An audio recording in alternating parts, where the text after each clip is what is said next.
societal, and government upheaval, so you can stay ahead of the changes in our world and keep your family safe. Fortunately for us, we can recognize that we're at the precipice, a point in history where we can all see the cycle changing. Where we go from here is up to us. So let's start the conversation, and welcome to the show.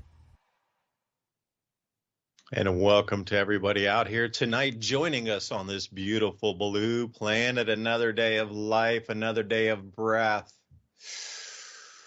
to take our planet back from the darkness. When we wake in the morning, what's on your mind? We see we're in a time of great change. And as we approach these three events that are going to shift and shake our civilization through the next 8 months, how will it move from day to day as the awareness or just the general feeling of the world in the future that we've counted on so greatly as stability of the rock we build our foundation of beliefs on is cracked, shaken, and eroded? Will you save for retirement in 50 years, 40 years, 30 years if you know that cometary impact is coming to really take the face of our planet by storm beginning March of next year? The Shepherd's Cross coming here December 6th this year, where Jupiter,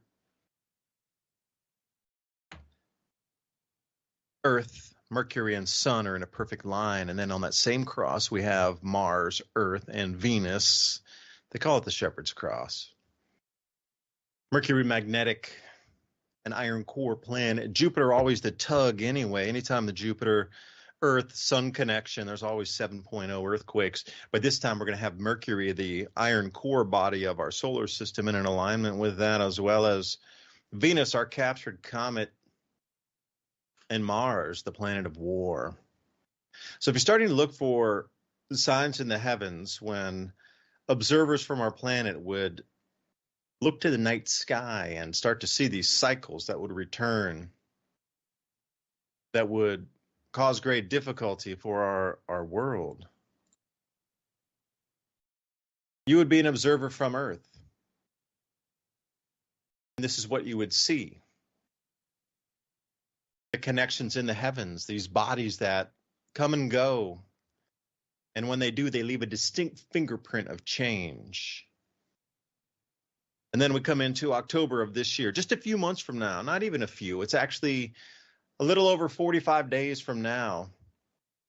The planets perceived from Earth will be in a square. Now, I've had some people come back to me and say, well, you didn't take a top-down view from like 1 light year out, or, however many, Earth, astronomical units away from, looking down on the solar system from like 15 astronomical units directly above. And I'm like, well, you know what? That's not the way those that observe these cycles would have observed it. They would be stationary on a high vantage point looking out to the heavens from the Earth, not from, 15 times the distance of the sun directly above us down onto the solar system and going, well, it's not a perfect square. But from the Earth perceived, it is. That's the whole thing. And the gravitational electromagnetic effects pulling on that, well, and I wanted to run through some of the Earth changes tonight and some of the crop losses we're experiencing. It's not so much about the drought or about the massive floods, the 100-year floods in Europe. It's not about that. That's an effect of something greater that is now piling on top of all this moisture coming out of the atmosphere from the Hunga Tonga eruption. Got some great new charts here. Cap all on right over there from Electroverse, putting out electroverse.space with all these amazing charts. I mean, I've been looking for these too.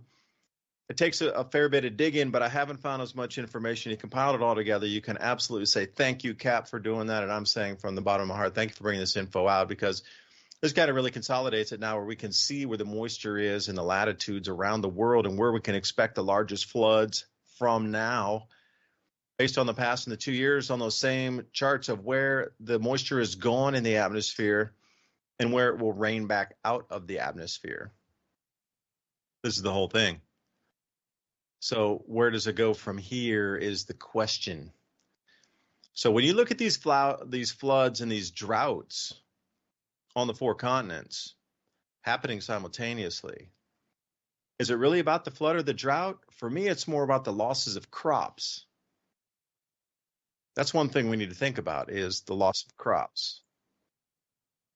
You can look all day long and say, yeah, the city got flooded. That's $1.5 billion of damage.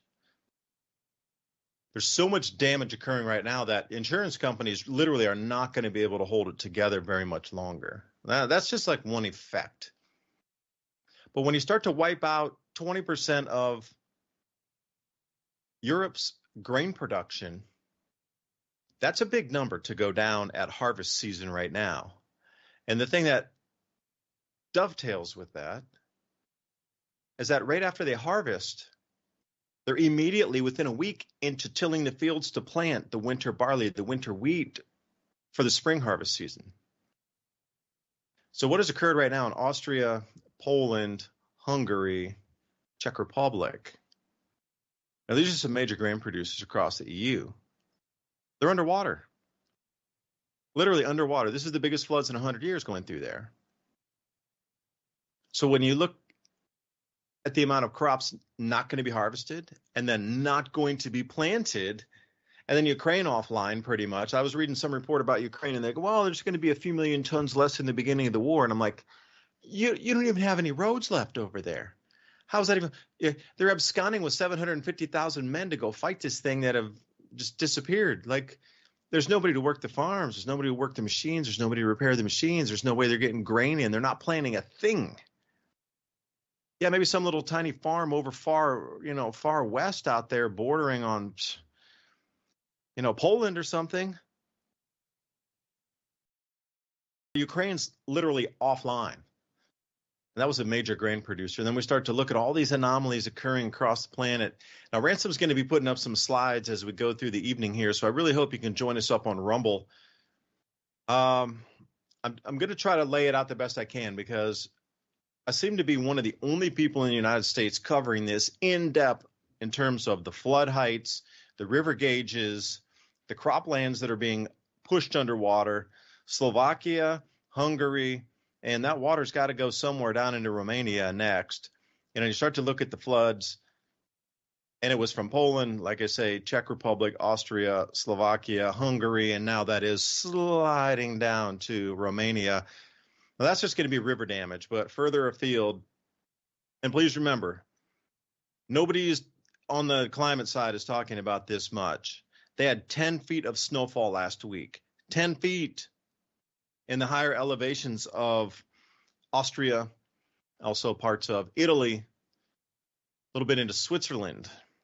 Record-breaking snowfall, and that was back around the 10th of 11th, somewhere around that in September. Not many people were paying attention to that. Well, you can't have record snowfall and then claim global warming and want to institute a global tax, and then at the same time record floods from some strange storm that popped out of nowhere and sent moisture up that shouldn't be there. And we experience the same thing. A storm comes out of nowhere. And if the American media has been very not kind covering this North Carolina flood disaster as well.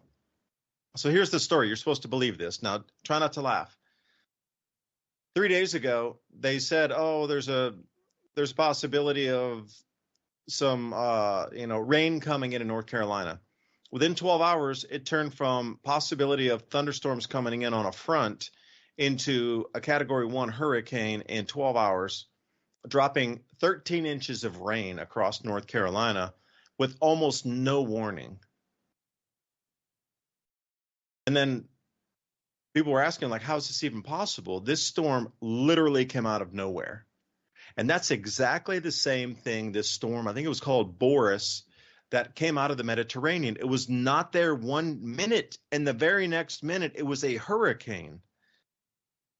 Now, you put that in perspective, like usually you get days and days and days and days of warning where they see it as a tropical system, a depression, and then it turns into something more developed like a tropical storm, and then they see it, heating and developing, and then it becomes like a Category 1, and then it can intensify from there. But you don't go from a cloud formation, like a cloud bank of thunderstorms, into a hurricane in 12 hours in 2 different places in the planet in the same week.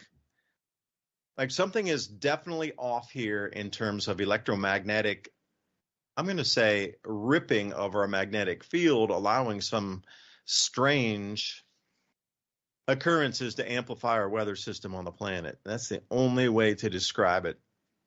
What we were looking at here is borderline supernatural.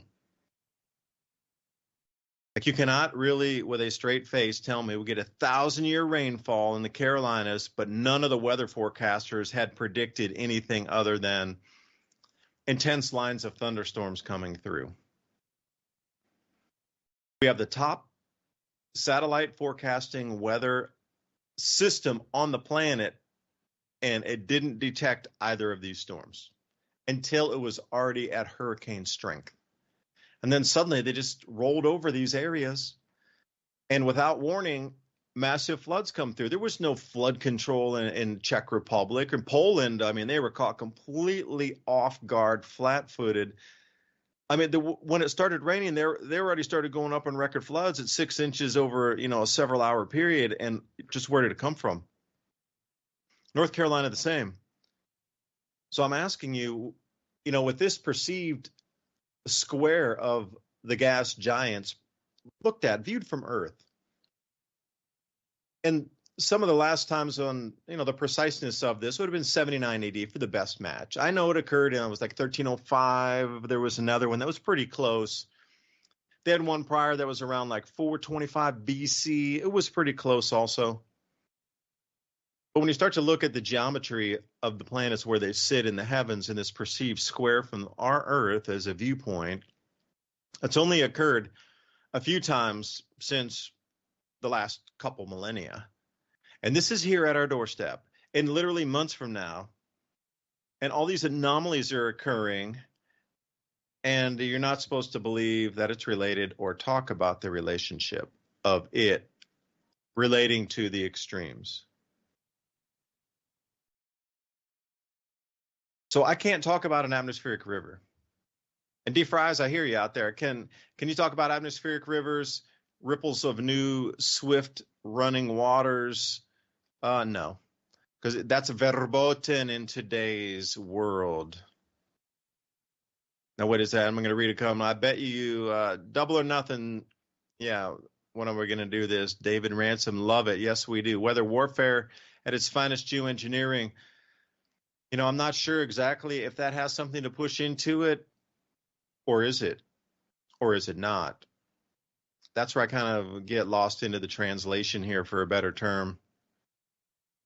I understand the tech is out there, and I had this very, that's strange. I had this very discussion earlier on. Who was I with today? I was over with Eric Gajewski at Tradcat Night. I don't know if you're familiar with Tradcat. He has a bunch of different opinions and guests come on a show.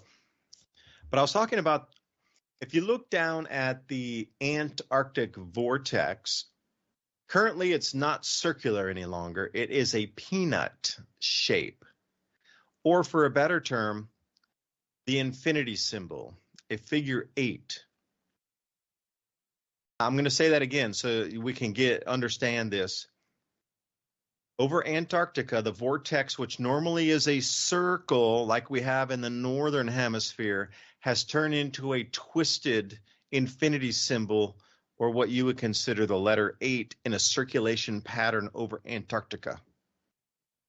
And they are baffled why this is happening in the same weeks that hurricanes are seemingly popping out of nowhere with no forecastability off of thunderstorm fronts. So I was having the discussion, like, how developed is our technology now, and could we heat an area in the sky and have wind patterns bend around it to the point where they could knock the polar vortex off of its centered base and cause record cold to flow down any part of the northern hemisphere they wanted to at any time of the year?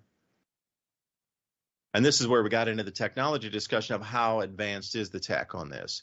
Could they put up a blocking front that in turn would jam up the wind patterns in the jet stream and force part of the Arctic vortex over onto whatever part of the world that they chose to drive that cold air? Like last year, please remember, what was it, January of this year, 2024, at least here in Tennessee, we had the coldest record temperatures ever recorded, ever, blowing away the 1880s records.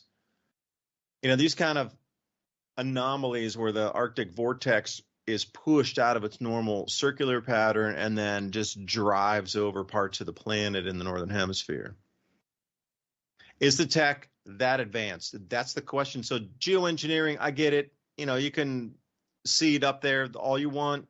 Metals, nanoparticulates, you got the barium, the strontium, the aluminum. Yeah. Ionospheric heaters, and who's that? Jim Lee over at Climate Viewer, the best on the planet to explain that to you. Dane Wigington, also a good one. Although, Dane, if you're listening, man, I've sent you about 30 emails in a row asking you to come up and get on the show and debate that you don't think that there's anything to do with the sun, that it's only man-made geoengineering that's driving every single change on the planet. It's 100% man-made, and you're not saying that the sun has anything to do with it. And I really wanted to discuss it with you because you're the expert on the planet about geoengineering. So cannot these two sciences intertwine? Or if you understood how electromagnetic changes on the planet would amplify the ability for metals to take on a different magnetic charge and could be heated, bent, or, you know, ionized in a different fashion, then that in turn could block patterns even faster and larger and cause even larger jet stream swings that could push the polar vortex off its bound. You know, it can't all be 100% man-made. You know, I'm getting at that right now, so I wanted to have the discussion. So, Dane, if you're out there, the offer still stands, and I think I've been sending emails out to Dane Wigington since 2017, and he still doesn't want to talk to me about that because I refuse to believe it's 100% geoengineering, that there's some combination or ratio of solar activity, electromagnetic changes, magnetic field change, in addition to all of that. I believe there's a coupling somehow.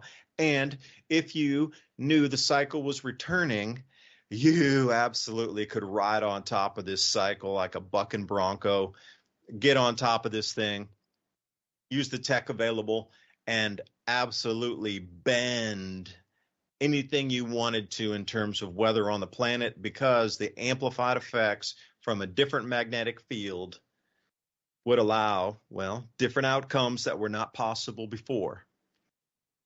Now, am I saying all of these extremes we're seeing are man-made? Not a chance. But what I am saying is that there's a possibility that there is some amplification on the man-made side into the natural amplification of just mixed up weather patterns, jet streams, cloud cells, moving into different locations. And when I say cloud cells, I am talking about those big Hadley cells from the equator to 30 north and 30 to 60. Those are also moving 5 degrees, which is 300 miles into different locations. So even on that gargantuan girth of something that runs from 30 to 60, you know, thousands of miles in churning atmosphere on like a conveyor belt, that in itself is turning and moving, in addition to just the regular jet streams that we see, those flows of air that the aircraft catch to shoot across the planet. It's all changing. And, you know, Ransom's throwing up some different images here and graphics for us over on the Adapt 2030 channel on Rumble. Trying to move away from the Mini Ice Age Conversations YouTube channel because, well, there's a little bit of censorship going on over there. So we're going to try to move over to Rumble. So thank you for joining us and moving over to Rumble for our live show.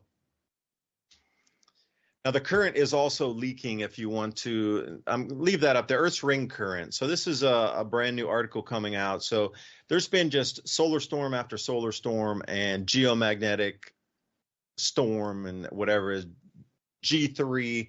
They're so common now that you kind of lose track. If you had a G3 with the KP8, that was a big one. And you remember like, whoa, there was a huge one last month or 2 months ago that sent aurora all the way down to Tennessee. Those are common now. See, this is the thing. The extremes of before are now becoming the common. And now the extremes of now are becoming, we have never even contemplated the magnitude of possibility of this. This is where we get into the next few months. You're telling me Africa is becoming wetter across all of North Africa and the Sahel, turning into grasslands across deserts now. That all of these magnetic changes are here. Now, the Earth's ring current, this is the whole thing with these geomagnetic storms. They believe there's a tear in the magnetosphere that is allowing different ionized particles to, well, air glow and be visible. The thing is that I was reading between the lines on the story here is they can't quite explain it, or they don't want to currently come out and explain how there is a rip through this, what was our shields. Literally, think Star Trek, the shields are up, Scotty. That got ripped, and now these particles are able to pour in, and as they hit what is considered our thin atmosphere, they start to ionize and change, glow, and they call it air glow for a better term. But it's so high up that it doesn't make sense that it would be an auroral rope. So this is the thing, they called it Steve.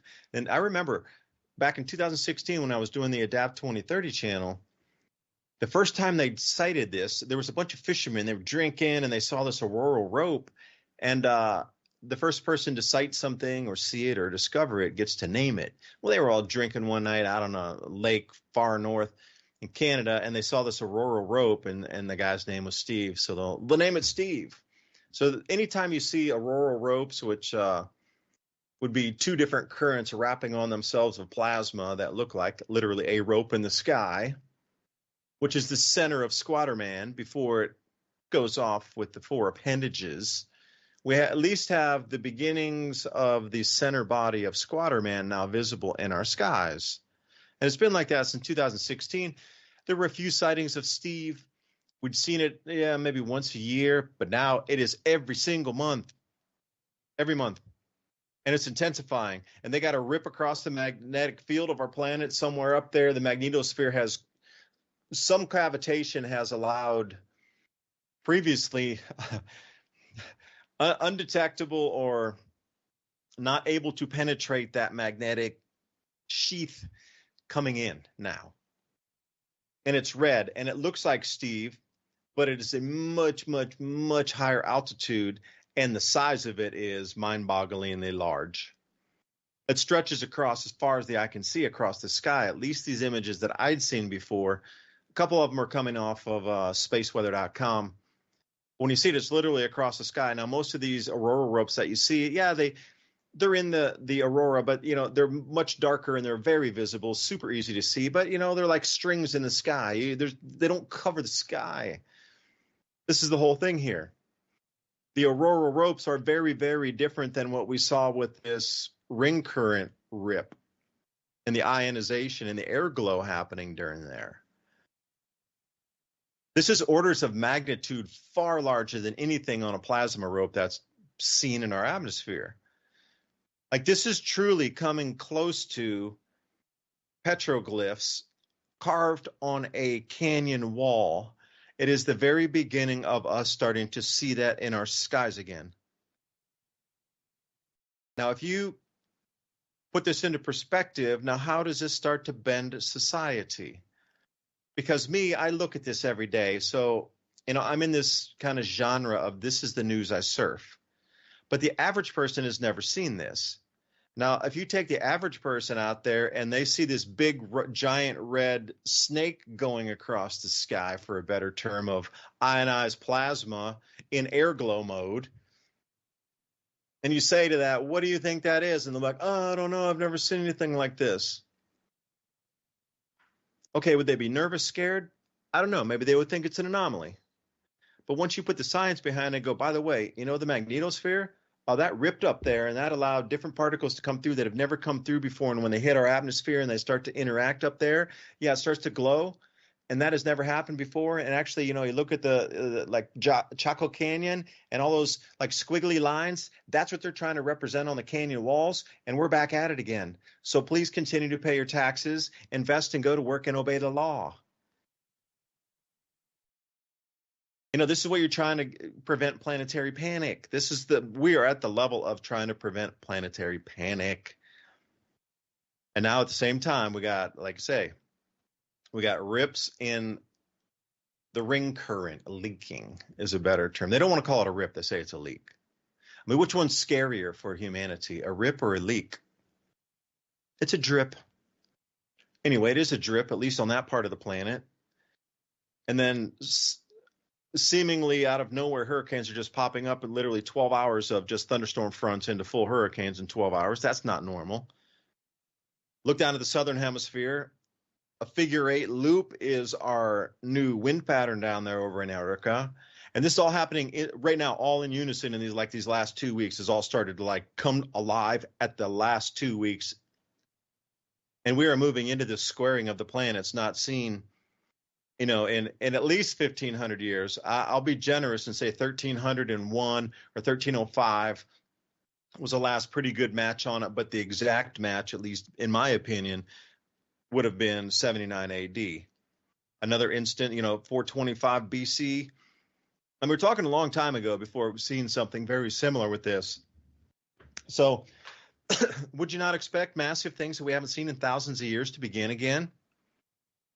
It's kind of cause and effect, where if you see something that's coming back again as a real cycle that can be measured, not seen in a couple thousand years, you might think to yourself, gee, I wonder if there'd be any kind of weird anomalies in the atmosphere, like earthquakes or kind of strange stuff that we haven't seen in a couple thousand years. And it seems to be, at least on the surface, matching so far.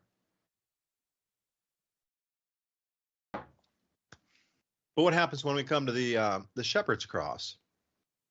I mean, that's going to be making news. When it comes into December, just before Christmas, and we got a cross formation in the sky that involves our planet with Jupiter, the Earth, Mercury, the Sun, and then on the cross where the arms would be, we got Mars, Earth, and Venus, just weeks before Christmas. Now, if you don't think that's going to be making international news all the time, and then this will validate that some of these planetary alignments can trigger earthquakes and volcanic eruptions. I mean, look at that. Kilauea comes alive right now again. And you're telling me, people are trying to dissuade me from talking about this. The pressure is deep. I've had many people come to me and say, you need to stop talking about this. You can't talk about this. You're just taking people on the wrong track. You're going to scare people. You should pull it back. You shouldn't do this. But I'm like, wait a minute, maybe if nothing had been happening by now, I might say, I might have been wrong. And I'll admit I'm wrong if I'm wrong. But all these things just randomly coming up and just amplifying and just strangeness that we're seeing, and smoke rings in the sky and just like crossing waves of steam coming off of them. I mean, there's just an enormous amount of things that are borderline not explainable happening right now. Okay, here we go. Herb Green. I've seen Steve down here in California. My parents were in the car with me when I saw it. I kind of freaked out, tried to point it to them. They didn't even look. I blame the TV for them being NPCs. Well, you know what? I'm glad you saw that. Again, there's a very important statement here. NPCs. There are so many people that are not ready to be awakened. And by trying to awaken them, you're doing more damage to them and yourself in the relationship that you have by trying to awaken them. I mean, it's always going to be, there's always a percentage of people throughout history. There's always a certain percent. There's 5% that will always never be controllable in the mind.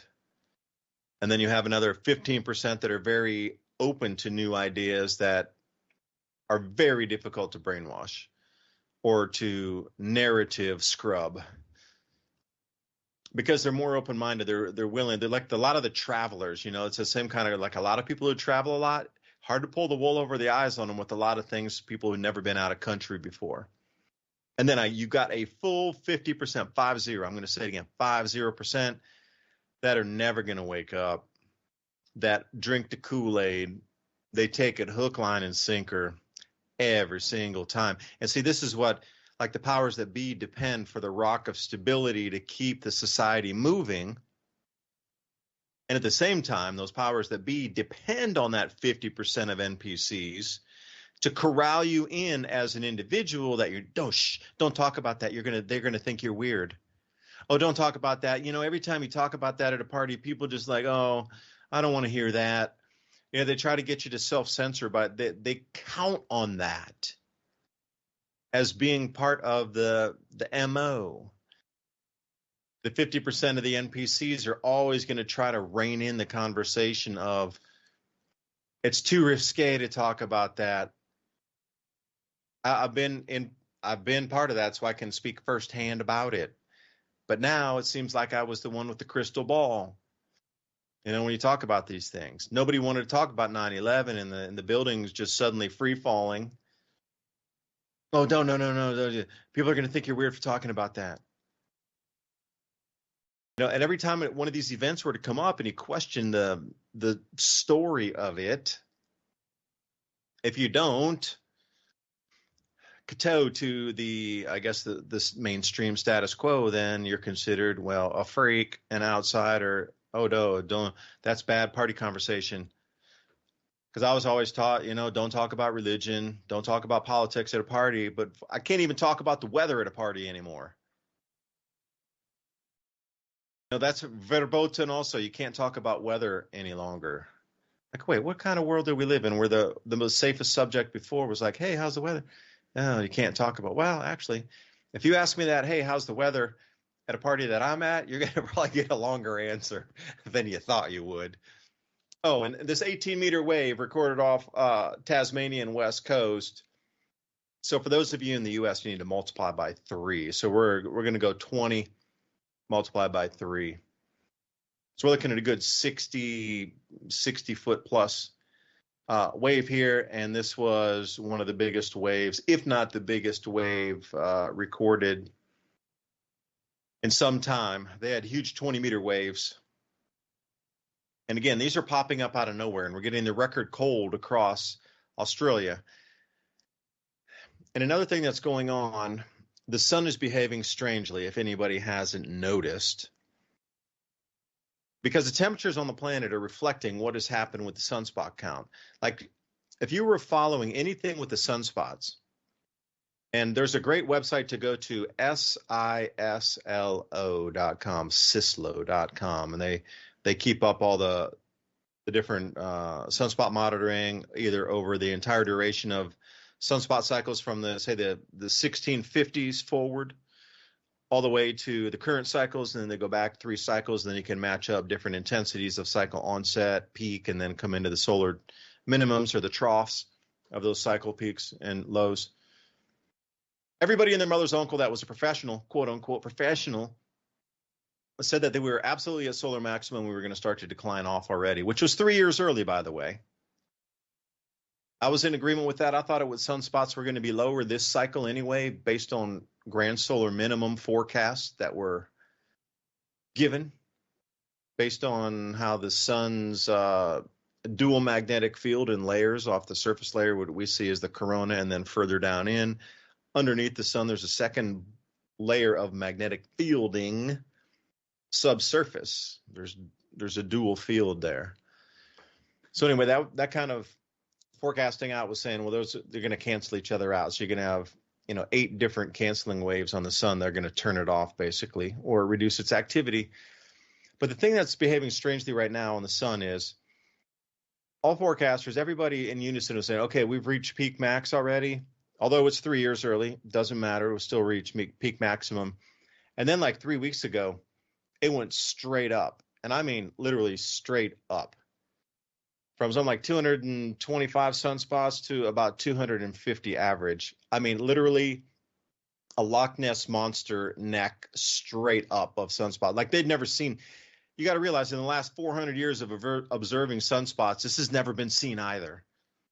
So when you're talking about cycles and things that are kind of out of the ordinary, this would quantify as one of those, where the sunspot count jumping so gargantuanly in just a short amount of time, straight up. I mean, they literally haven't seen anything like this before. So when you start to look at it, there is a far greater influence on the planet occurring. So then the next thing is, how do you keep the planet's population in check when the food gets more expensive from now? I mean, it's already gotten so expensive anyway that people are really angry that the food's so expensive. We've all seen the prices rise to the point of being unaffordable for a lot of things. Sometimes you just leave it on the shelf. I'm not going to spend like $15 on a can of olives. That's ridiculous. There's no way. You know, things like this, like capers. I'm a fan of capers on my salad. But you know, now I got to get the big jar of those because getting the small jars is like really ridiculous, unaffordable. But I still need my capers. But I'm not, you know. Everybody, I don't care what you're buying, is feeling food price increases. And you might laugh and go, "Oh, dude, you need steaks." Well, the meat we buy is from the Amish, so we tell the guy over there who has the cattle, and he also has lamb, by the way, which I'm getting another lamb next week. It's going to be about 120-pound, nice marbling in it. I'll butcher that myself because I've already butchered probably like 5 or 6 lamb, getting better at it. It's a skill to learn how to butcher an animal. We did our turkeys ourselves after our neighbor harvested those. So I was able to take down 2 35-pound turkeys and then, you know, get the breasts out of those and do a bunch of stuff. It's a skill set. We don't buy meat from the store. So when people talk about, well, meat's getting really expensive, I don't understand that because I'm not in that world. But I do understand everything that I see that I would buy in a store is getting way more expensive. So I actually feel everybody out there with the meat. It's just we buy 1,000-pound animal and have somebody process that for us. So whatever you get, oh, that's a good sunspot chart there. You can see how on the far right it just goes vertical. It just doesn't normally do that, you know, on the far right on the international count over there at solar cycle 25. So to have buying in bulk is another option for a lot of people. If you can get a full cow or a full beef, as they call it, and then split it up with some people, that's definitely the way to go. So yeah, Ransom, you need to mill about in there where it says data and then come back into, when you click on the data side there, come into this solar cycle in the last 12 months, and you can even do in the last 3 solar cycles on that too and get some better numbers on it. But think about buying in bulk. If you get a full beef, you get all the cuts, like the filet mignon is in there, the T-bone steaks are in there, everything's in there. But yeah, there's a lot of hamburger, but we'd get that hamburger and have the butcher turn that into sausages for us. So we like to do the Italian sausage, maybe a little spicy sausage where they throw some cayenne pepper in it. And you're going to want to go to the plot, PLOT. That's all the pictures where the graphic plots are, because CVS or text, you need a computer to read that. But plot is the blue. The blue is where you want to go. Sunspot number is the first one. You want to click on that, and then it'll be good. And yeah, so you're going to have to think about how you're going to get your meats moving forward, because it's going to get, well, a little more, how should we say, difficult to get proteins moving forward. Because you see the Klaus Schwab, not the Schwab cycles, SCHWABB, double B is for the solar activity, the Schwab cycles, and then Klaus Schwab, single B, is the one trying to change the planet, and they want to do away with meats and proteins. But here's where it kind of intersects together. We got the economy in a shift. We got the whole world in a transition. Yeah, there you go. Look how it pops off there, vertical. We got the world in transition as we see. And you're telling me that all this transition is occurring in the last 2 to 3 years. Then the COVID came in, and I would say that was the beginning. They absolutely knew the solar activity was going to flip right now. And as we enter right now into this squaring of the planets, all of the absolute chaos that we're seeing, and then we have the elections coming in with the October surprise. The weather anomalies are starting to rip our infrastructure apart, as well as the supply chains. The crop losses are staggeringly just numbing looking at them, from Japan with the losses in rice, China with its main grow belt underwater. Europe's not looking very good. You know, the Ukraine's offline. France reduced its wheat supply 25% magically because what, a drought or something. And everywhere you look, at least in spackling parts of America, also reductions in corn and soy. Although soybeans this year, they're rocking on the soy. It's really going to be some very, very high yields with soy. The rest of it, not so much. So how do you come out of this? That's the question. And here's a good one too. BC4060, like 40, BC4060. If you can no longer afford a cow, get a pig. Versatile and cheaper. I'll agree. Because a hog, if you buy a hog, they're going to be about 300 pounds.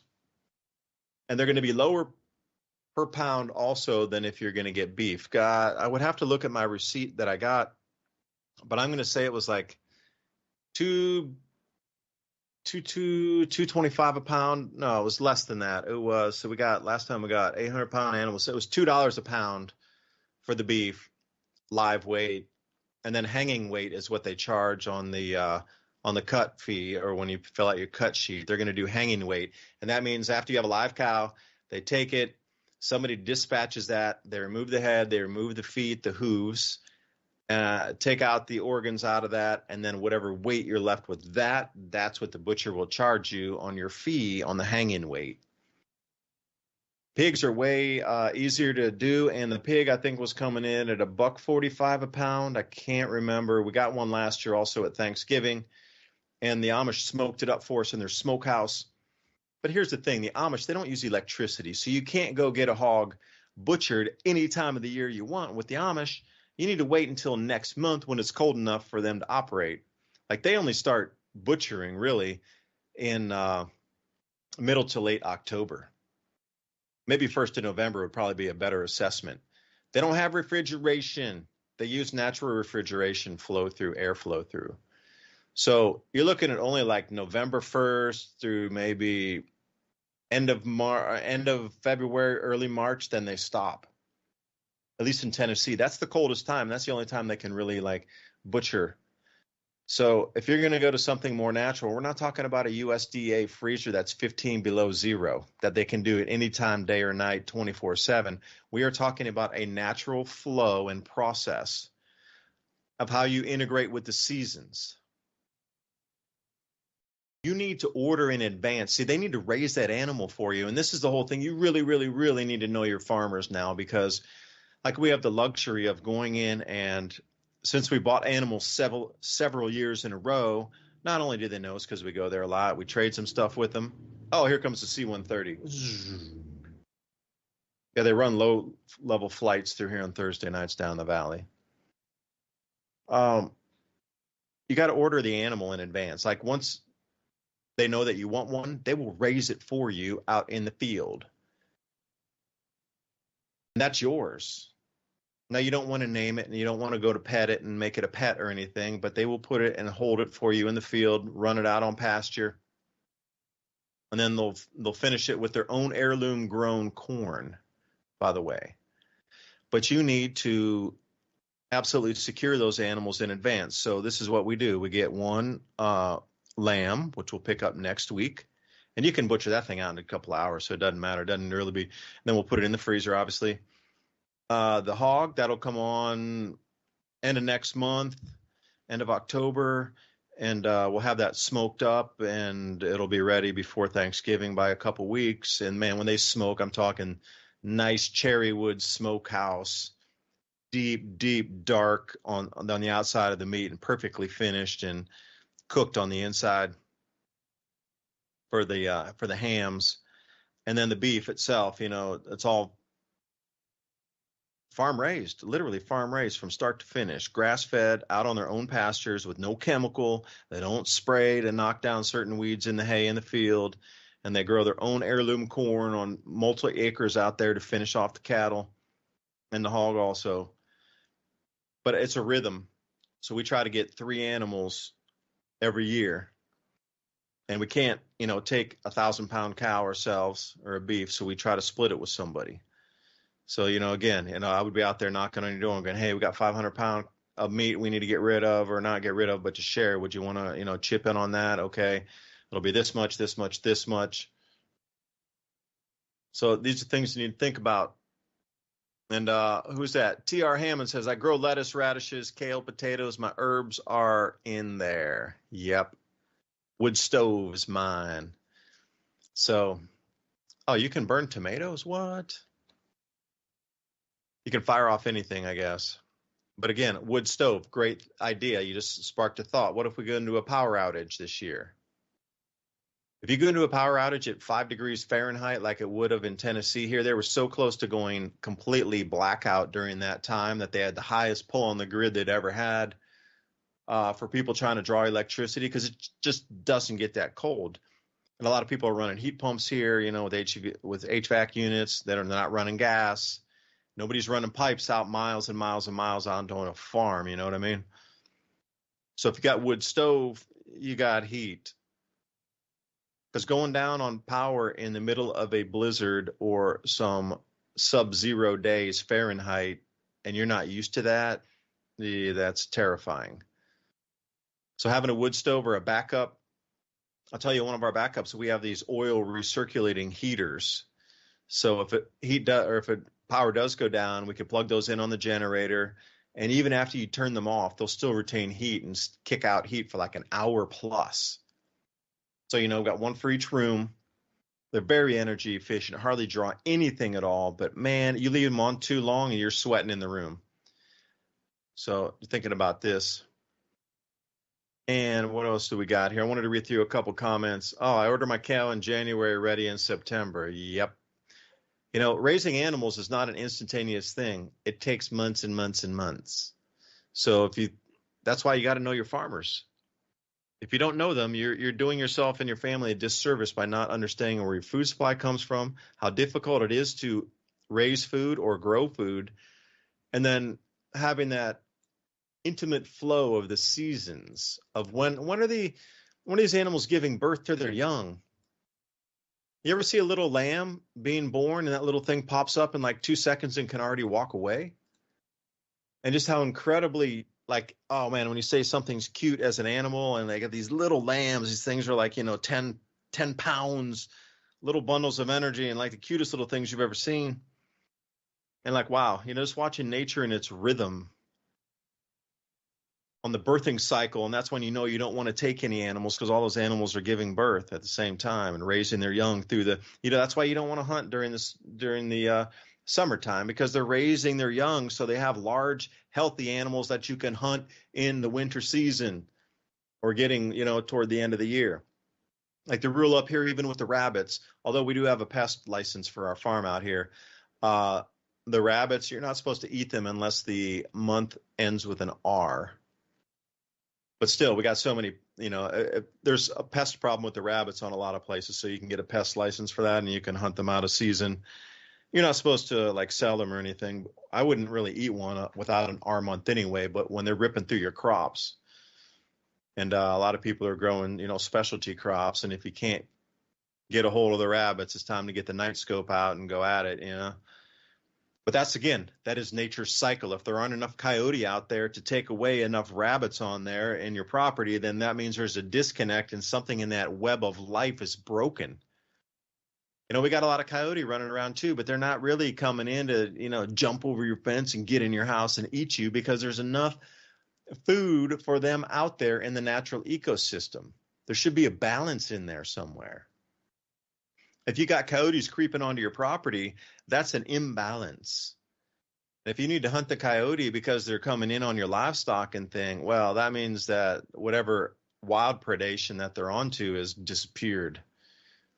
So, once you start to get this flow of knowing where your food comes from and being integrated in that full system, you really start to appreciate and understand this like breath of seasons, this rebirth and this dieback.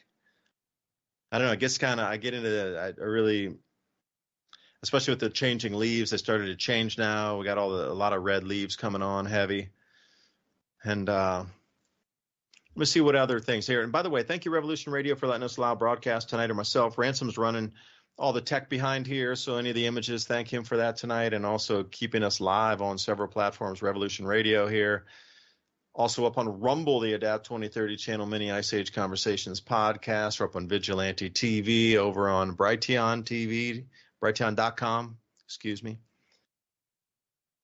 And also check out our website, civilizationcycle.com.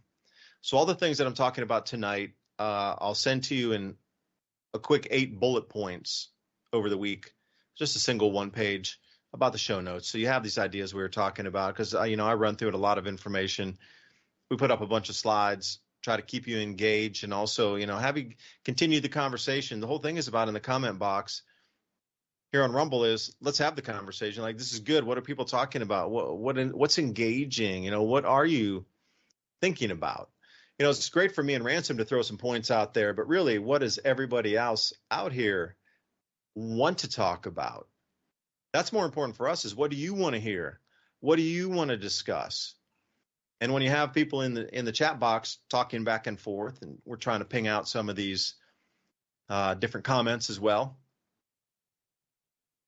Here's another one. This goes right along with the Amish. T.R. Hammond says, I have a wood stove in the house and in the greenhouse, which is connected to my house off the kitchen.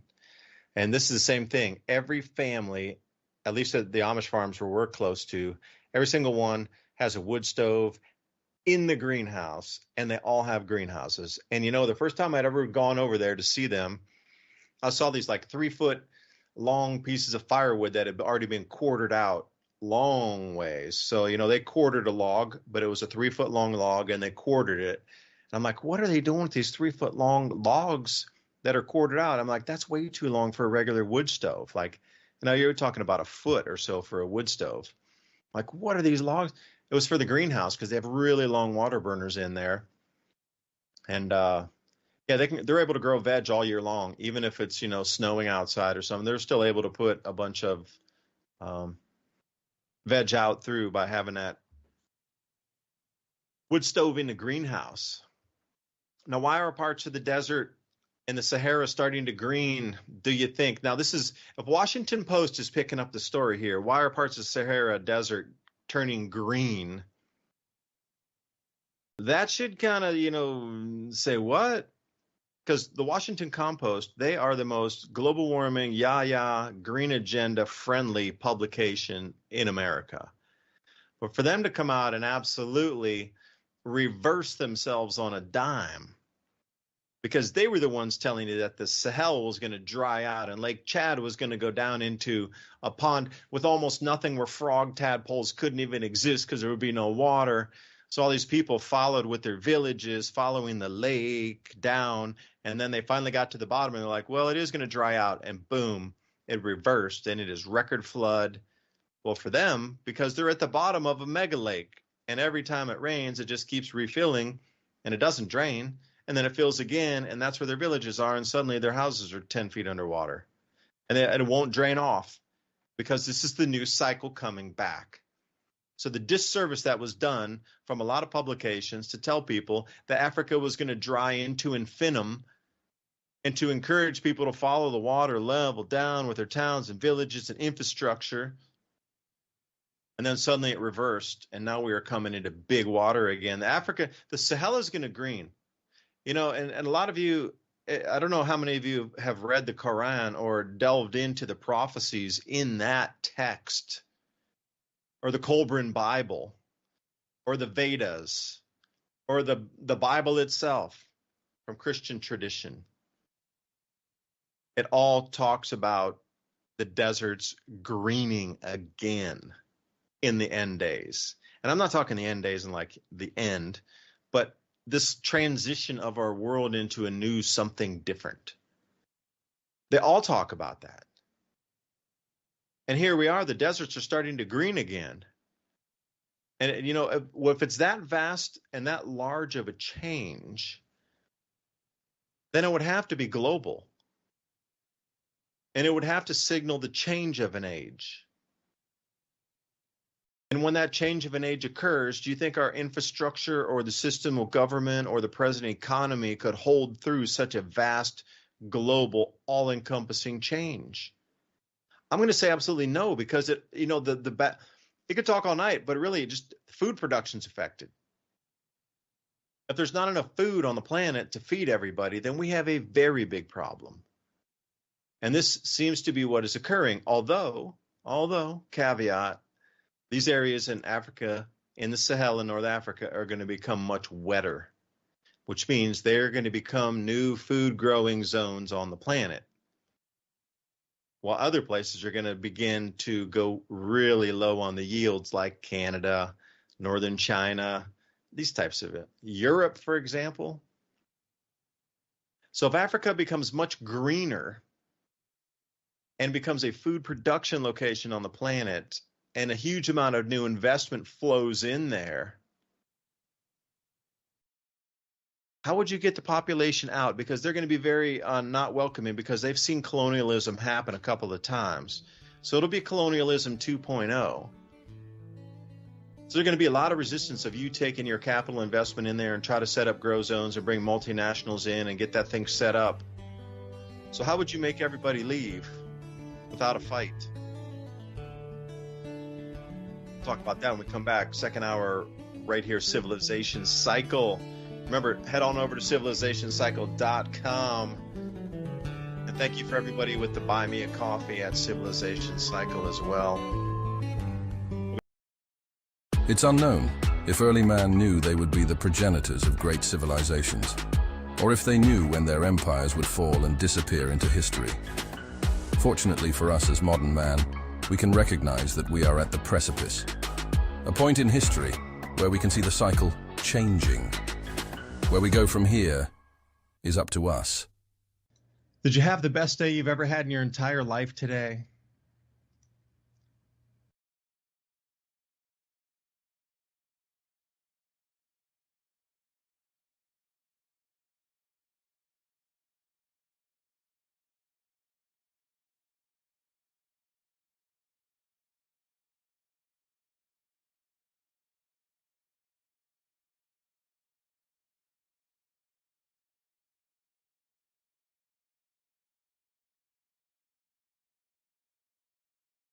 It's unknown if early man knew they would be the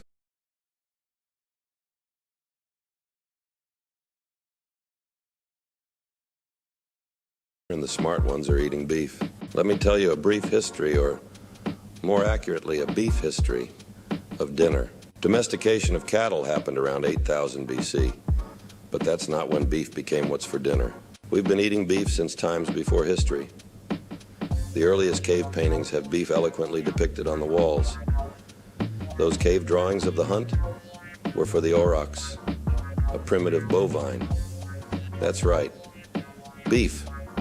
Like I said, people are having dinner now, and the smart ones, well, they're eating beef. Americans want great food today, but we also want to have great food to eat if things go south in a hurry. Unlike most companies that take the cheapest, worst parts of the cow, then turn them into beef crumbles, whatever that is, they freeze-dry them in hopes that their customers will never actually try to eat it.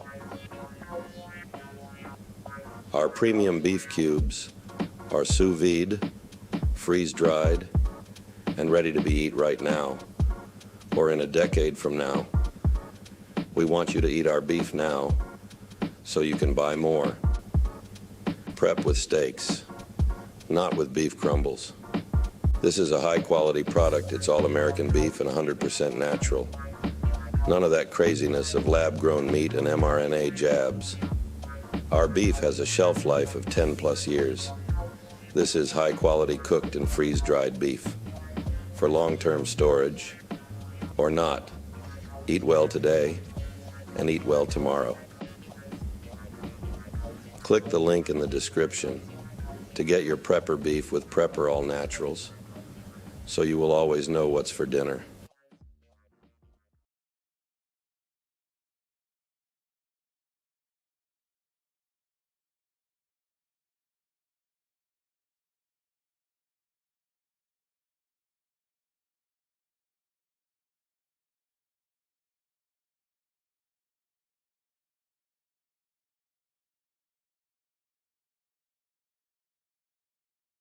Howdy, partner. You know people are having dinner and the smart ones are eating beef. Let me tell you a brief history, or more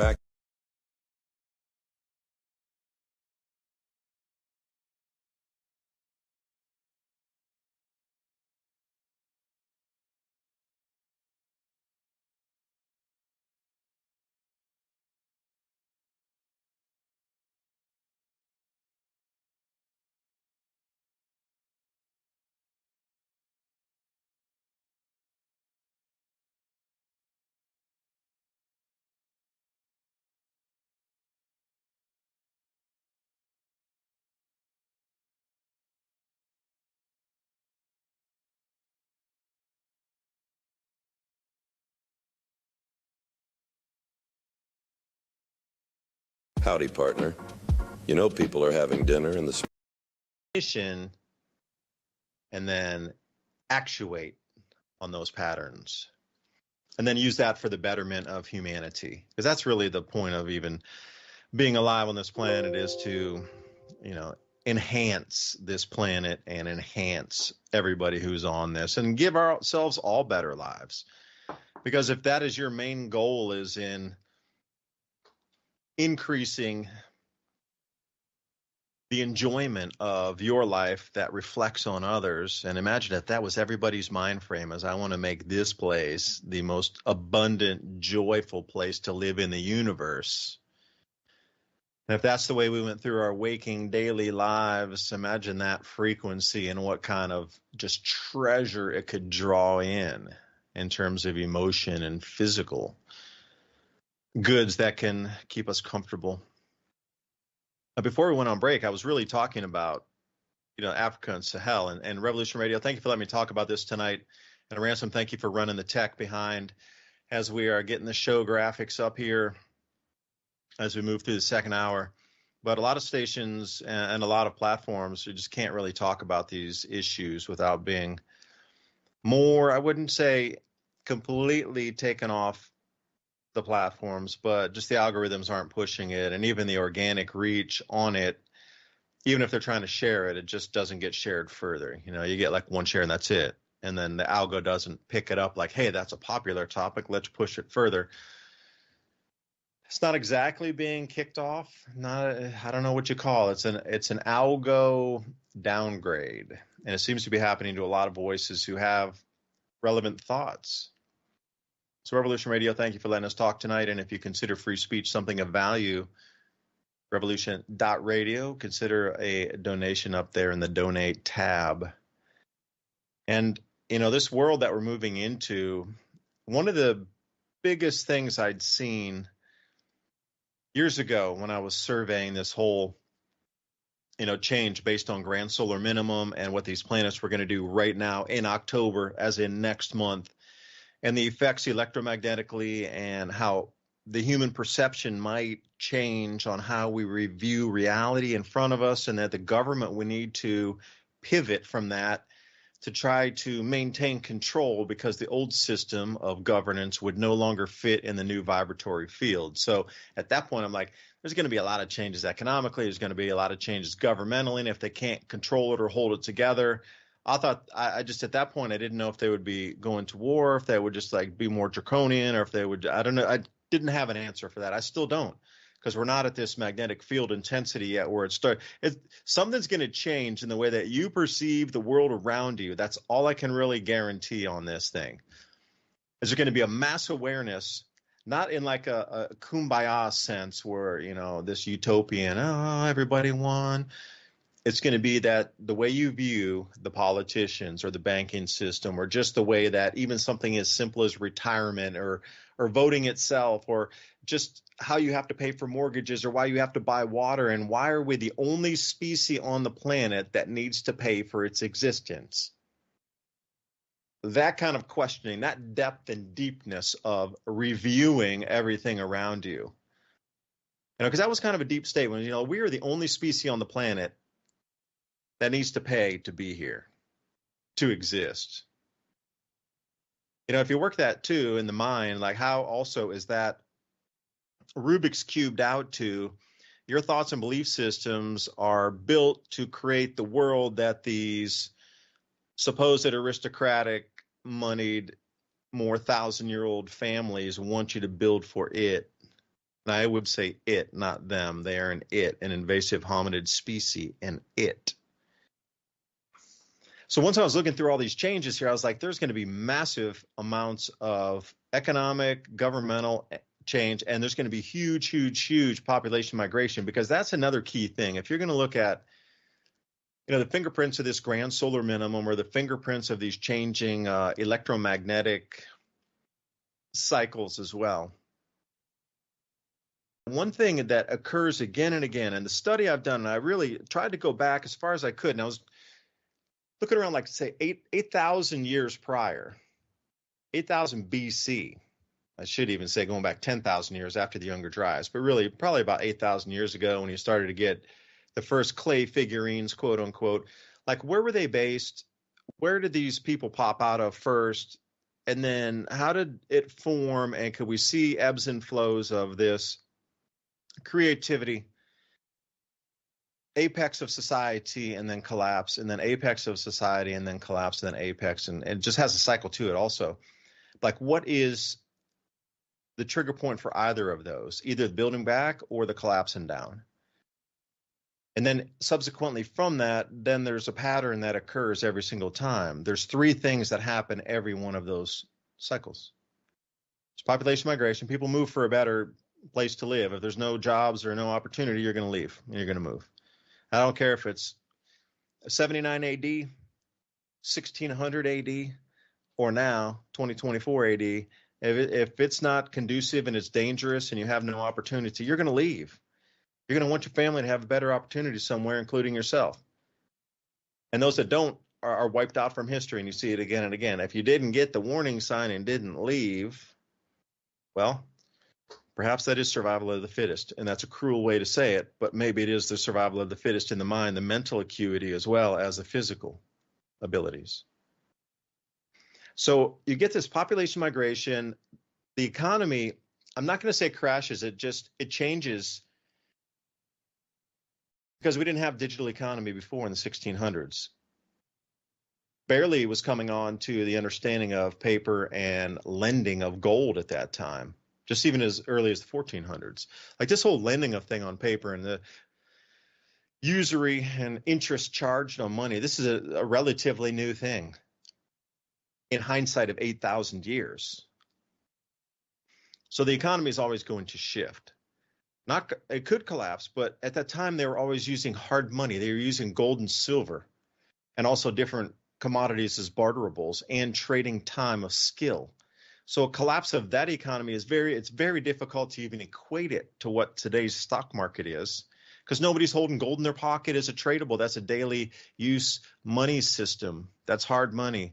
That's very difficult to even to compare an economic collapse in terms of today, because it really would go to zero. Nobody's got gold or silver in their pocket, and it goes to zero as digits on a screen, and you're like, what? We got nothing. But back then, if the ship didn't come into town, you still had the gold and the silver in the pocket, and somebody would trade for something, and you still had skills that you could trade, and it was very different. The economy shifted, and that's all. I can't say it collapsed back then. It shifted. We could collapse, but it's a shift also, but back then it was really a shift more than it was. And again, each subsequent time you go back to the 1300s, start seeing around 800 AD, 535 or 540, somewhere around there. Back to the Roman era. You could go as far back as you want, and there's a shift. So population moves, economy shifts, and then the way that the government oversees the people of the time also shifts or moves or changes. So walk with me for a second here. We're coming into this time. I want to do a big mind experiment with you, and I'm going to explain the mind experiment and try to walk down my train of thought. And then also in the comment box, please, as I get to the end of it, if you could, kind of end off, what would you think? What do you think about this? That's the whole important thing. What do you think? I'm going to explain the story here. So the cycles were pointing to his grand solar minimum coming in heavy right about now. The 2020s was when it would be visible for all the population to see. And from that point, it was going to start to get, upset. And governments were going to have to control it. And you knew, and everybody knew, that crop losses were going to occur and that food prices were going to go up very, very high, right to the point where we are now, where a lot of people are going to spend more on food and they will have nothing left at all for no entertainment, no travel, no expendable, disposable income.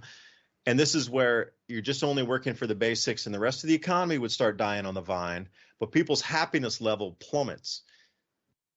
Right, so you knew that was already baked in the cake. This is way back in like 2014, looking out to now. And it's interesting, all those, I wouldn't even say forecasts, it was just like looking at cycles and predicting the same thing would happen just in the modern era. And approximately in the 2020s, right in the beginning, it would start to really show itself again. There was no forecasting. It was just really looking at cycles, what happened in those cycles, and then just kind of overlapping in today's modern age. And then, okay, what is the possibility?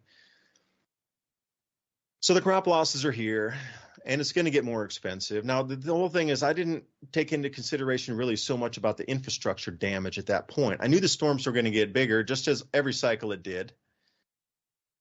But with our modern infrastructure, with the engineering that we have today, it's going to be far better than some wooden bridge built in the 1300s.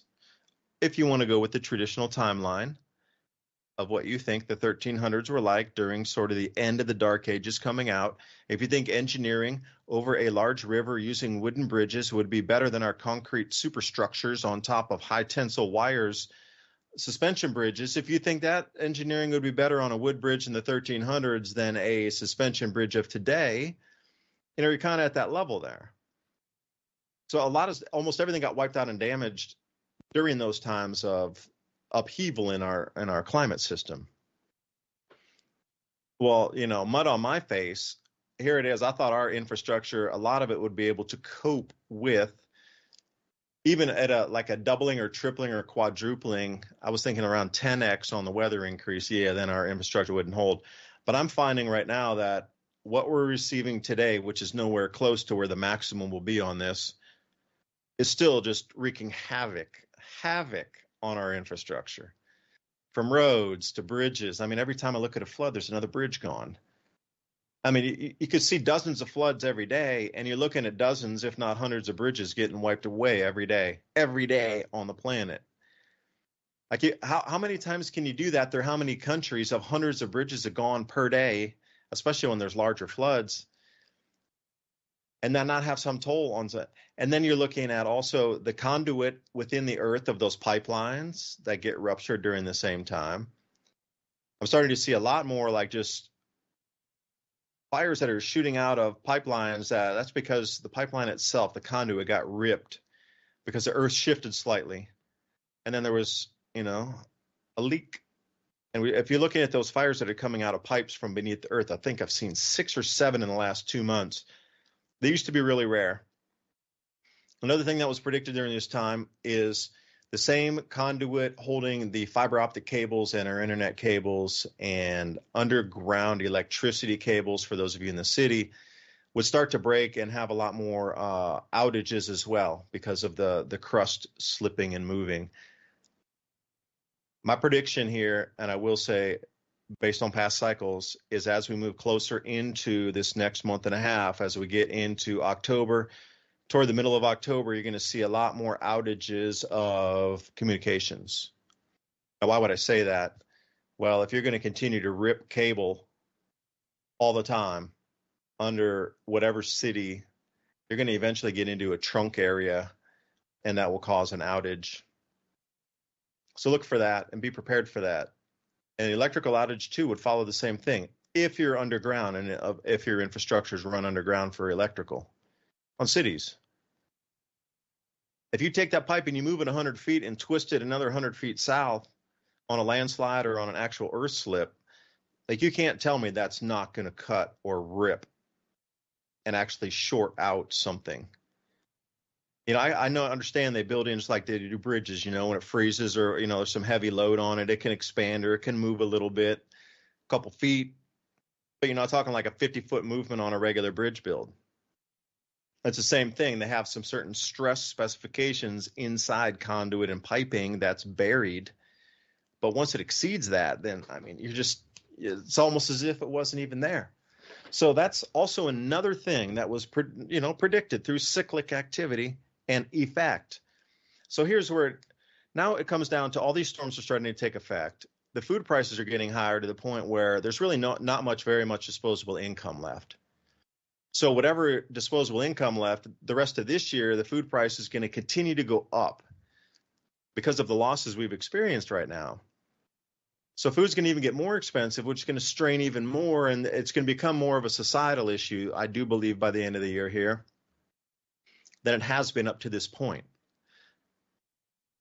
So somewhere, with all these crop losses occurring, there has to be a new area on the planet we can grow the food. Now, one of them is Myanmar. And, the way I started this Adapt 2030 channel, I was doing business down there. I was buying coffee. And we would export it up to Taiwan. And then from there, it was taken up to Japan. But they used to process it and put it in pour over bags and then take it up to Japan as a finished product.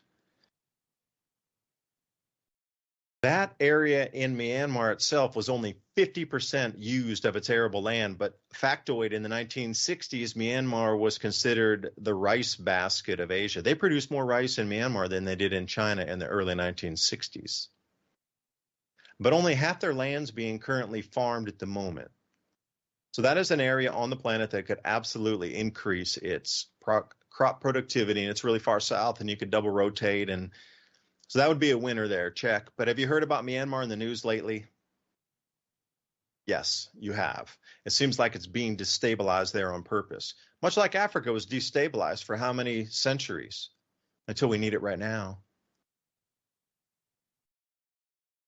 So if Africa becomes a new growing zone, and here's where the mind experiment comes in.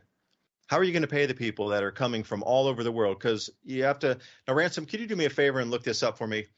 The actual size of Africa, because the maps that we have currently do not relatively show how large Africa is. You know, you look on the map and you go, oh, well, it's just another continent there. But in reality, you could put a full America in it, you could put a full India into it, and you could put a full Europe into it at the same time. And that's the size of it. And there would still be heaps of room left over for possibly in Indonesia at the bottom there. You know, it is an enormous, it is so deceiving how the maps look. If you were able to build out a new grow zone, this would be the world's largest investment project, hands down, bar none. The amount of money required to turn the African Sahel into a full grow, like you consider Iowa, for example, or somewhere in Kansas. Like the amount of infrastructure, what would you need to put in there? I mean, keeping that behemoth of agribiz going alone is just trillions in investment with a T. Because you would need new roads, you would need new irrigation canals, like just even the concrete and the asphalt, just for those two things. But then you need all the engineering, you need the machinery for that. Like, how do you pay for all the labor, and where do all these machines come from? And then you need pumping stations, obviously, for the water. You're going to need, obviously, you're going to need the petrol stations or gasoline stations. You're going to need tires. You're going to need all of this stuff. For an entire continent to build it out, to turn it into, oh, there it is. Yay. Oh, is that a whole China? Excuse me. That was a whole China, whole India, and whole United States, lower 48, squeezed in Africa with tons of room left over, heaps of room left over. You could probably squeeze another continent if you could bend it correctly. You could put an enormous amount of countries inside there. How many Russias can you squeeze into Africa is the question. Probably 2, 3. So we're going to take all this money on a fourth turning, and it's got to disappear, it's got to move, it's got to flow. So you can look at the Western nations as they're being bankrupted. Now, if you turn that upside down, it would probably fit pretty good. Now, all the Western nations are being bankrupt on purpose. You look at the Five Eyes nations, they're disposed of. They're disposable. They're going into, you can absolutely see, and they're being liquidated. So something for me also signals that the powers that be on the planet understand wherever these countries are that exist now, they're not going to be very viable in the future for economy or food growing compared to what they were before. So you're going to need to set up in a new area. You're going to need to take the world's economy and shift it to something else without spooking the people. Oh, it's the BRICS. The BRICS just decided a couple of years ago to form and go outside the US dollar. It's not because the new magnetic field's coming up and because the last 6 times this cycles have recurred in history, the economy shifted. No, it's not because of that. It's because the BRICS just started to form 4 years ago. And suddenly 190 or 180 countries are going over to the BRICS right now with a gold-backed system. Oh, just magically this year. Really? Okay, I'll play. But anyway, the BRICS are going to need to put all that investment into somewhere new as United States, Australia, New Zealand, the UK, and Canada get liquidated, in addition to probably a couple others that are not on my list there. But you're going to need, the only way you're going to be able to pay somebody is you're going to be able to pay them in gold or stable coins. Because if you're going to take them to Africa to work, and I don't care where you come from on the planet, Nobody is going to trust an African money. If you get money out of Mali, would you pay my salary? Would you take Malian money? Would you take the Nigerian national currency as your local pay and then get on an airplane and take it back to America and try to convert it? No. And this was one of the greatest problems they were finding with workers even from like Chad to Sudan. The exchange rate, even on the same border, like one country over with the same border, sharing the border, sometimes it would be as high as 25, 30% for the conversion rate on the exchange rate. This is something they cannot do again. So it would be a stable coin, because a stable coin on the blockchain could be spent anywhere on the planet. And it could be paid anywhere that you are working in Africa and the Sahel in North Africa. I'll just say the Sahel in North Africa. The investment pouring in there is going to restart the global economy. And as you saw with Ransom putting up the largeness of there, we could put at least one India, one China, and one United States just inside Africa. And that African Sahel is larger than the lower 48 itself. So you're thinking about something that encompasses the better part of Canada and all of the lower 48 US. That's only the area I'm talking about in North Africa and the Sahel. That's going to be the new grow zone of our planet. Put that in perspective a second. You could take trillions of dollars and just dump it in there for decades, plural, and you still wouldn't probably outfit that place to its fullest potential. But the problem is there were people living there. And they've seen colonialism come and go a fair few times. How many wars, how much resource destruction, theft has gone on there through the centuries. But they would see it again, like you're going to come down, you're going to take all of Chad, all of Sudan, all the way from Ethiopia. You want Mali, Mauritania, Guinea-Bissau, you want Ghana, Togo, Benin, Burkina Faso, Nigeria. You're going to take Somalia. You're going to take it all. You want Egypt, Libya, Tunisia, Morocco, too. Grab it all. Colonialism 2.0. By the way, we're going to grow food everywhere. Of course, they're going to say, hey, no, we're going to control this. We're going to control the investment. You got to go through, and a lot of money will get stolen, obviously, in bribes, but we're going to take the money. We're going to control it. We're going to invest it. We're going to use local people for this.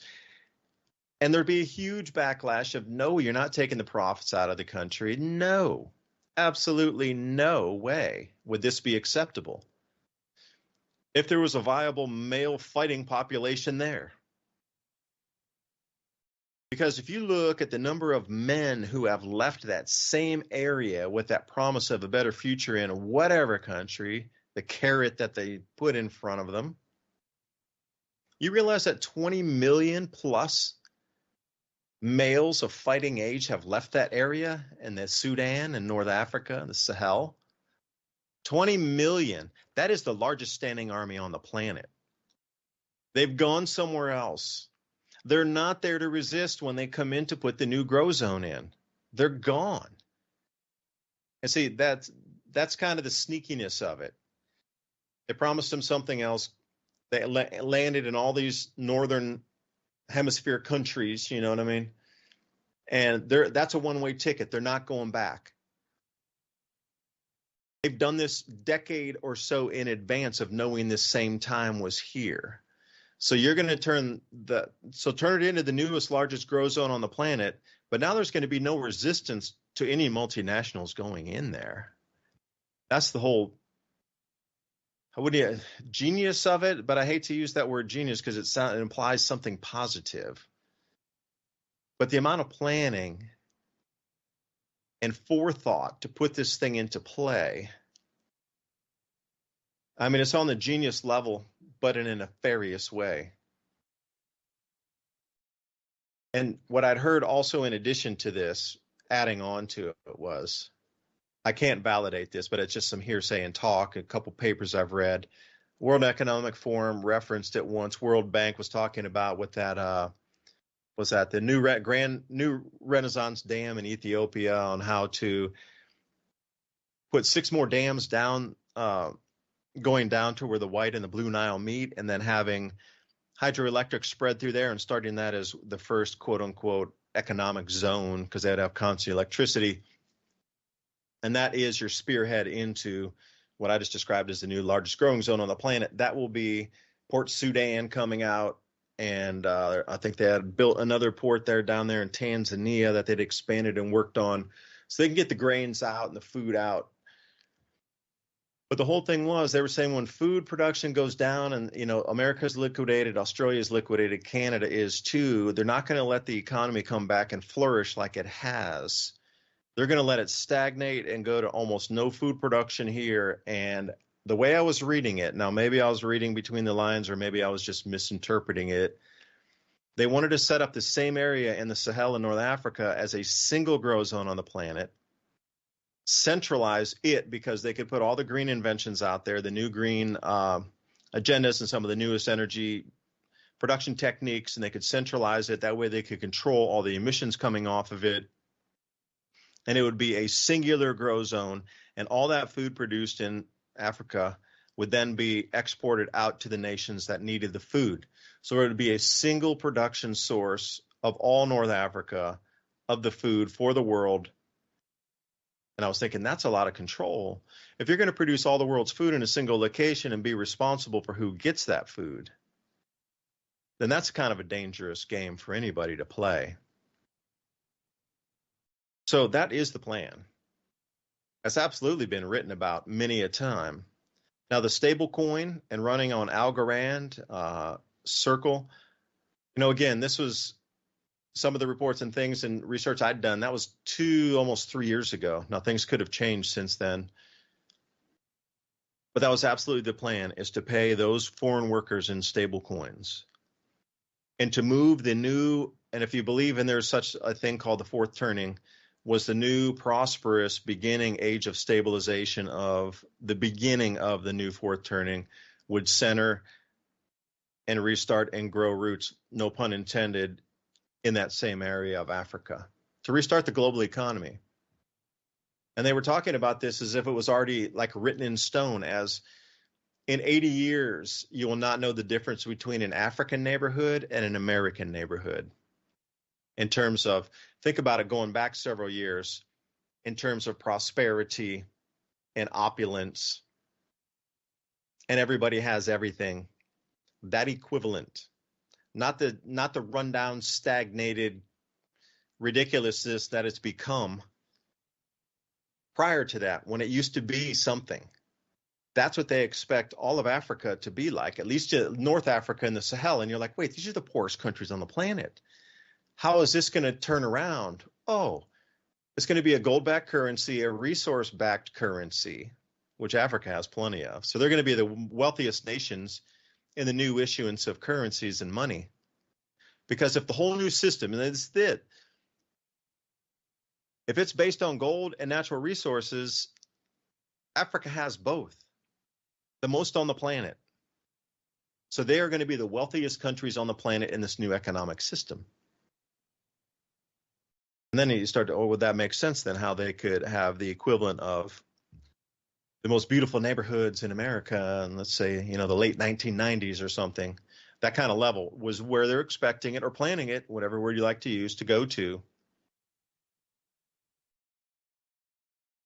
So how do you set that up? Now, this is where we come into now. Okay, how do you keep that movement forward without allowing people to get spooked so they don't believe in the system anymore? And how do you keep people believing in the system to keep investing for the future 30, 40, 50 years from now? When they start to see bolides rolling through the atmosphere on a minutely, not a daily, a minutely or an hourly, then what? Like, this is the whole thing, is it's about perception control from this point. And DeFries over here on Rumble Adapt 2030 channel in the chat says U.S. extracted $2 billion worth of oil over 2 decades from Iraq and Iran. No, from Iraq. Okay, Iraq asked for $1 billion. Yeah, I remember this story. So they took $12 billion out in sales of oil, and then Iraq asked for $1 billion back, and they said nope. And that's when Iraq banned the use of the dollar. So they'd stolen all that money and never intended to give a single penny back. But that was the promise, because that was the old world order, the way it was. I'm wondering how much they were able to issue debt off of that by, I don't know, the getting the physical cash back versus allowing get treasuries or something might be different. But Africa is and will be the most powerful, wealthiest continent in this new. Like if we were to have the same conversation 70 years from now, that you go, damn, how'd you even see that coming? As we're sitting in a nice air-conditioned posh cafe in the middle of Chad, overlooking the Riviera River of the refilling Lake Chad. You know, this is the kind of thing off the marble veranda. You know what I mean? This is what is expected for Africa. And in 70 years, we could envision this to happen. Don't forget about the 30 to 40,000 gallons we steal from Syria each month. Is that barrels, perhaps? 34,000 barrels. Syrians are not having it either. So we're coming to the end of what was considered the order. So let's see. Okay. Herb Green says again, those stone frequency rings that Michael Tellinger found stretch up from South Africa through the new and old grow regions. Yeah, there's a lot of stuff out there. David Stig Hansen, you got to check out this guy's channel. David Stig Hansen. His channel is about Atlantis. Was this Atlantis? He does he's been out to the Rakat structure a couple of times. Actually, 3 times he's been out to the Rakat structure in Africa, the Eye of Africa, that like round geologic formation. He's been out there 3 times in person. But I've known him for years. And, I looked through satellite stuff with him there and like going on Google Earth, and there is an enormous amount of abandoned cities out there, incredible amounts of stonework and stone circles that exist. Like, and if you go to Jordan or Saudi Arabia, look for these thing called kites, Kite, and it is very similar to what those stone circles are in South Africa that Michael Tellinger has done research on, has something to do with gold mining and resonance frequency. They're all over South Africa. They're all over Saudi Arabia and Jordan as well. So if you can do some sort of line, that seems like they were connected at one point as well. But all over that same area of the Sudan, there's some very ancient history there just under the sand. We have not even remotely touched it. I mean, the continent is so gigantic, and so much sand and debris covers that northern part of the continent.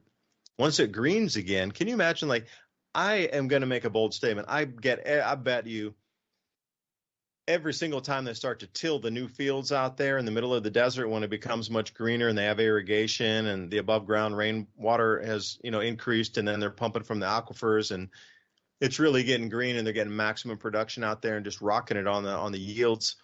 Every time they till, they're going to hit something. They're going to hit stones from a foundation of something. Those, when they're tilling at the commercial level, they're going way deep comparatively. So I bet they're going to be finding ruins after treasure when they go out there and start tilling this place and put it into ag zone use. There's so much lost history. So much. Because you go back 6,000 years and that whole area was forest anyway. Fast forward 6,000 years, it's desert. So this flip-flop has come. And see this, another thing about the whole climate debate was it's almost as they've given us an excuse. So when these changes occurred right now, there would already be an excuse built into it. So you wouldn't get worried that the weather was changing around you, that the climate cycle had changed, that the storms were getting more intense, that the migrations of birds, whales, mammals, bees, insects was off. Like, oh, it's all climate, it's all global warming. The excuse was already given to you. So when we arrived at this point right now, they could bake a couple things into the cake. They could keep, again, the perception optics in line. Weather changes, don't care. You're just going to think it's because of the CO2. Same time, they can push into new investments and new energy. And then at the same time, they can say all these countries are, well, being destroyed because of climate change and everybody's allowed to migrate to different places. Again, check the box. You need to get the fighters out of there because you're gonna come back in and try to take that land back. You can't have a resistance force there, so you need to get them out. But it's a very kind way. You've enticed them with carrots up to different places with free pieces of paper. Okay, well, you're going to go back in and steal their real gold and their real diamonds and their real silver and their real minerals back out of there again. And food. Food's going to be a real important one this time. So to set up the grow zone where there's minerals, and can you imagine having that continent, like full food production, full mineral production, full gold production going on, but not in like a nasty deep pit mine way, but in a more genteel way of dealing with the planet and the land that we're on. And I believe there's frequency generators out there and different types of frequency technologies that would allow you to separate rock and actually pull the atoms out without actually having to blast or move or crush or dissolve anything in the process of going from A to B right now to get a piece of metal out of the ground. I really believe, and there's been a fair few articles in the last weeks or so talking about pressures during earthquakes inside specifically quartz veins, that when the pressures from the, say, the bedrock around the quartz would change and tweak, that there's electricity released through the quartz, and by that electromagnetic release, it unbinds specifically gold atoms and allows those to flow into this low pressure system in the rocks. And as it tweaks back again, whoosh, that stops, and all those gold atoms are encapsulated and trapped, and they become gold veins. This is why when you find quartz with the gold, they think there's a correlation now between those two. So now reverse that, re-engineer that with me. What if you had a machine and technologies that could do the same thing, but frequency-based, that could remove specific targeted atoms, structure? We got the periodic table of elements. Can you not turn into number 93? Station number 93. Oh, what element would that be? I mean, obviously the gases, no. But if you're coming into mineral substrates and mineral deposits, I absolutely believe frequency would be a far better way to pull that out than, well, digging or blasting. But again, there would be very little money in it. It would only be for the betterment of the planet. Like, you wouldn't need all of those. Think about the machinery, the fuels used. I call that engineering schools that are involved in that. The conveyor belts themselves. And if you're going to do anything with like precious metals, you're going to need to dissolve that. You're going to need some slurry of sorts. You need electroplates to take it out, another secondary harvesting. None of that would be needed, like none of it. You wouldn't need the big digging engines. You wouldn't need the dump trucks. You wouldn't need the haulers. You wouldn't need anything, nothing. You would need some equipment in there to electromagnetically separate your target material out of the substrate. And using frequency would be the best way to do it. But it doesn't pay to do that. It would be just for really getting the metals for humanity. Now, I was going somewhere with that. Oh, here we go. Yeah. Ransom, thank you for pulling that up. I think you and I had talked about that a couple weeks or something prior. The formation of orogenic gold deposits by progressive movement of a fault fracture mesh through a transition zone. So this is exactly what they're talking about, is pressure conditions and recrystallization of vein quartz, sulfide minerals. Yeah. If you come into that on your master's thesis, yeah, you're going to get a few people looking at that, huh? Because I was always at the volition as well. Excuse me, my throat was getting dry. Got iced coffee in front of me right here. Need to work through the evening and finish another video when we're done. A lot of times electromagnetically, I bet that we had, mined all the gold, but with these same kind of papers coming out, and I'll take it to the planetary level instead of just a localized earthquake. Imagine if the entire solar system goes through some sort of electromagnetic change. The Bible talks about, and Indian Vedic texts talk about, and almost every tradition. Even the Quran talks about the sun setting. In the Chinese also, the sun reversed. They used to set in the east and then rise in the west. And then there's also tales of the sun sat still for the better part of a single day and didn't move. That happens at a 0-point field. And when I say there's no magnetic field on the sun, so inversely, there's no magnetic field on the planet. So when that were to occur, I would say atoms are in free flow and they're gravitating electrically back to their base forms again. Because that's probably the only charge that they would recognize, was that another of itself atom. Boom. And it would not be dependent on magnetic field, because our Earth could slip on itself too. Now, I'm not really a believer of Hapgood's crustal displacement, but I'm saying if it were to occur, that would be it, when there's a zero magnetic field on our planet and there's no longer a locking of the crust and the mantle. And those two could slip. The only reason they're locked now is because there's a difference in positive, negative charge on those two. But minerals would come back into veins again and form massive veins. So every ounce of gold mined on the planet will probably refill during a zero magnetic field event. And then once the magnetic field snapped back in place, just like those papers reference, those quartz veins, or those veins, would suddenly solidify hard again, and boom, then we have what you consider gold veins to be found once more. And then over erosion, over thousands and thousands of years, those nuggets roll into the stream, for example.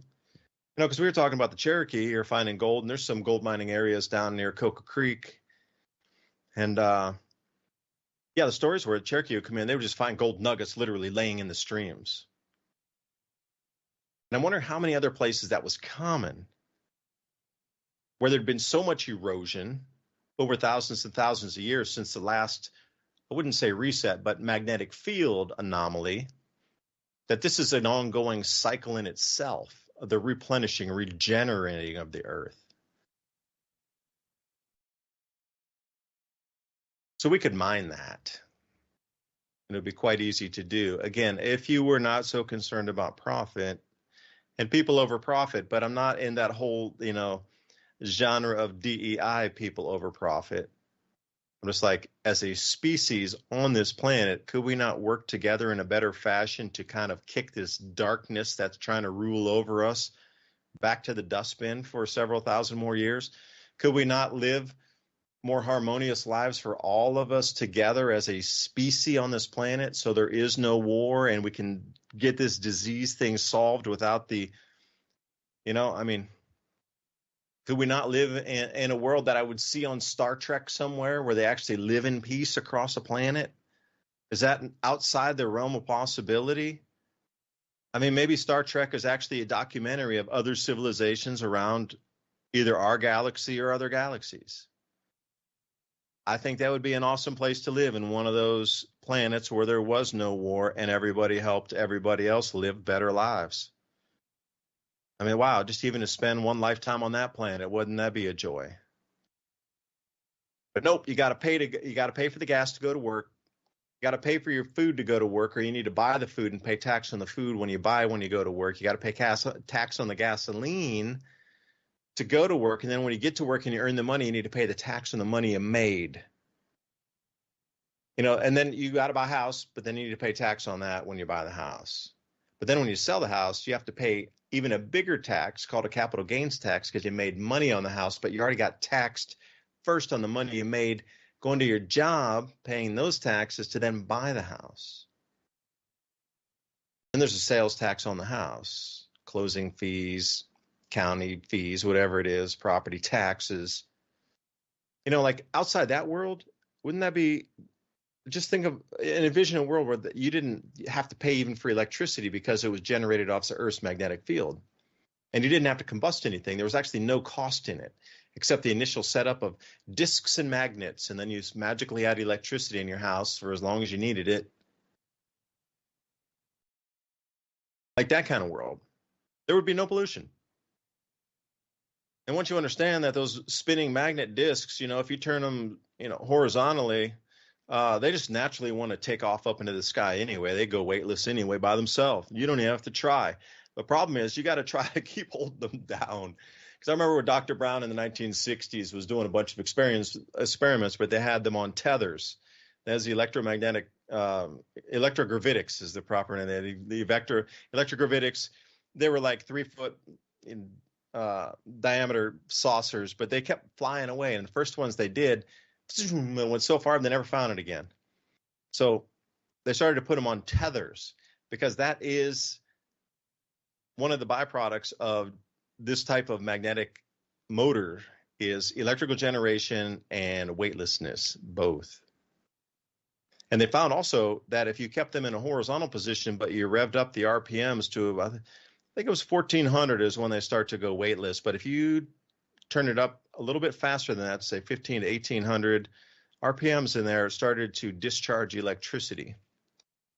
And that was the whole thing, is a lot of times the early UFOs, they would see where there would be like a lightning discharge coming out from beneath it. And then you knew for sure it was electrogravitics, that they were using magnetic motor propulsion. And the byproduct of that was literally a discharge of electricity.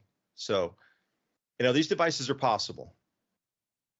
So let me read a couple more comments here. We're coming to the end of the hour. Thank you, everybody, listening tonight. I was solo, and again, Ransom's running over on the graphics and keeping us plugged into some visuals tonight.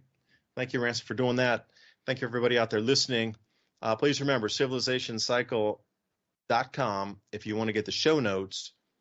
It's 8 bullet points of things that I've discussed in the first and second hour in a single one-pager. That way you can print it off. It's literally one page. You can print it off, have those show notes with you, bullet points to start conversations, pass it on to somebody else as an interesting conversation starter. Let me get into like I said, I was going to try to get into the comments, but you can just put your email in below. And in 80 years, the American neighborhood will look run down compared to the Sahel. I would absolutely agree, and I don't think it's going to take 80 years. I would think it's going to be far, far less, like 10, 20 maybe. Because you got to realize the liquidation of this continent, it's really the liquidation of a system. And yes, the economy is going to follow that, and the form of governance is going to follow that. It is a liquidation of the way of a system, because a new system is being set up. So you can't have concurrent systems of dominance on the planet. One is going to dominate. And the other one that usually, I mean, if you use the British Empire too, I mean, look at the sun never set. And now, their currency, yeah, it's sort of strong on international banking, but does the average person use the British pound? No, they don't even use silver in their money any longer. You can see a shrinkage, but this is something very different where the U.S. dollar is going in comparison to all the rest of the reserve currencies through the last bit of time. 80 years? I don't know. Okay, so Herb Green says they are preparing for another ice age in the north as they empty out the south and prepare to move the empire. That's a pretty good assessment right there. And again, the magnetic field changes are going to accompany anything on this, what you consider perceived ice age, because they're in tandem. The sun shuts down into a very dim star. And the result of that is not because it itself became a dim star. It's because the Birkeland current that we sit on, that is in our regional star system, that our star also sits on, in this string of pearls, the energy flow is cut from that. And somehow the Mayans knew it, and they called it above the ecliptic and below the ecliptic. They knew the charge would change at this 0 point line. Like they probably could have described it much better had they known our technology and verbiage in our technology. But above this line is positive, below this line is negative, and right when you cross over that point, generally the stars go dimmer and you go into an ice age for a minute, is what pretty much the Mayan texts say. So they're preparing for another ice age. I would say at first here, we're going to prepare for another electromagnetic disturbance at the minimum. Cometary bombardment here coming up in February, March, April, May of next year. Because as we pass through this dual field right here coming up in October, as we spin through that, we're sandwiched between two magnetic fields. And then as we come around out of that later into the spring in the Northern Hemisphere and into late spring and early summer, The planet's out on the outside of the sun by itself. There's nothing else behind us.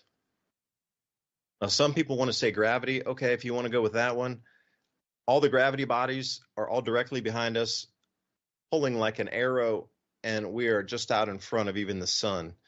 The sun's behind us. Jupiter's behind us. Mercury's behind us. Saturn, Neptune, everybody's behind us. Mars, Venus is all behind us, pulling everything and gravitationally through us first to get to the sun, and then all the big body planets behind us. That in itself would be something that would be resetting, and that would scare a lot of people. I'm not going to lie, that would scare a lot of people. Can you imagine fireballs coming through every night and some of them getting through? Just Chelyabinsk was a good example of what you might expect on a daily. Like when it gets to a Chelyabinsk on every day kind of thing, that's going to frighten a lot of people. One every 5 years, like at that level, okay, that's just space debris. One coming in every day, and like hundreds of smaller ones every day, that the skies are just lighting up daytime as you're seeing daytime fireballs come rolling in day after day after day, everywhere around the world. It won't be just like one location. It'll be everywhere, every day. And can you imagine how that is going to affect people's belief in the future? So we're going to have to go through that first, but I absolutely agree. We are stepping down into another ice age. Will it happen tomorrow? No. But the trajectory is cooler and cooler and cooler. Now, we don't know how fast truly the entry into an ice age is. There's been a lot of new research, peer-reviewed research, going through the best they can do with ice cores. And I understand the compression and, gas is trapped in there. But the thickness of the ice sheets doesn't really match with the age that they say it is. That's a contentious issue after finding the bombers from World War II, which they thought would be like, 4 feet under snow, turned out to be 70 feet in ice in Greenland. So if you want to go with so far what they can drill to the bottom or they hit the rock again, some of the research they found is these ice ages can trigger in as quickly as 10 years. That's scary. I always thought it took 1,000 years to enter, but it's gonna be a minute. I really believe that it's kind of edges off, and then it gets cooler, and it steps down cooler, average temperature 1 to 2 degrees cooler, and then it averages 1 to 2 degrees cooler for the next bit, and it just not an instant drop 14 or 15 degrees or 30 degrees Fahrenheit down in a matter of a decade on average temperature. That'd be scary if it did. And hold on, I lost my not only my train of thought, but I lost my here we go. Yeah, it takes a particular type of person to be able to survive on a dark and damp rocky island sitting in the Atlantic.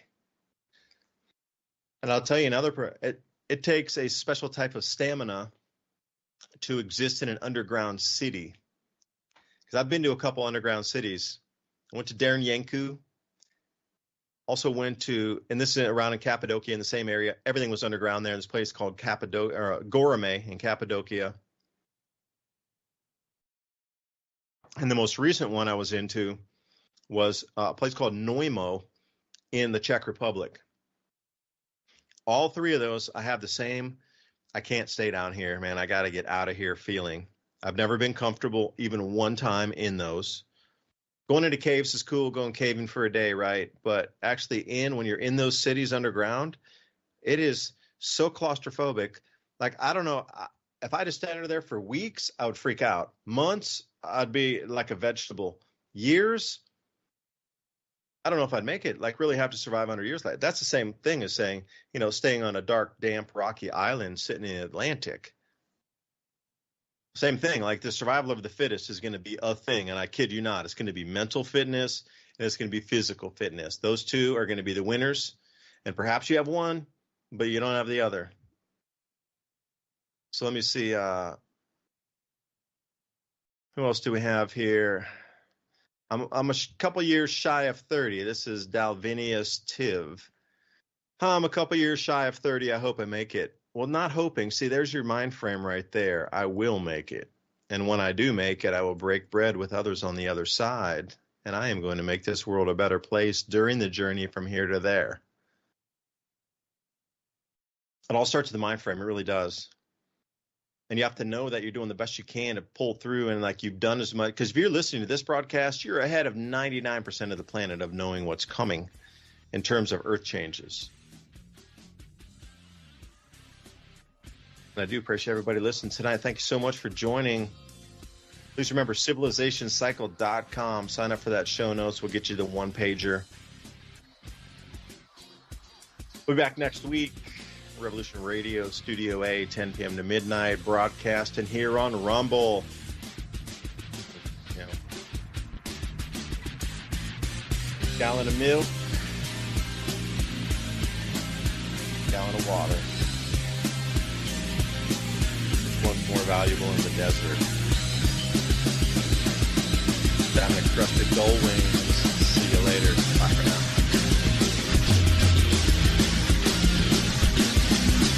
Thank you for listening to Revolution Radio.